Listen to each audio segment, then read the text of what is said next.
What is commission? Remuneration paid or received for services is termed as commission. Generally it is calculated on percentage basis. इससे मुराद वो मुआवजा जो खिदमात के सिलसिला में किसी को दिया जाए या किसी से वसूल किया जाए और आमतौर पर ये मुकर्ररा शरह से होता है।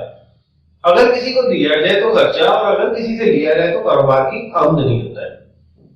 यानी अगर हम ब्रोकरेज का काम करते हैं, यानी ये जो प्रॉपर्टी डीलर्स हजरात होते हैं, अगर तो हम प्रॉपर्टी डीलर हैं तो हम क्या करेंगे, किसी को हमने प्रॉपर्टी लेके दी है, हम क्या कर रहे हैं, उनका आपस में सौदा करवा रहे हैं, उनको चीज लेके दे रहे हैं। तो हम लेके देने की जो पैसे वसूल करते हैं, यानी हमने दो अफराद के दरमियान जो सौदा करवाया है, ब्रोकरेज की जो कमीशन हम वसूल करेंगे उसे हम कमीशन कहते हैं।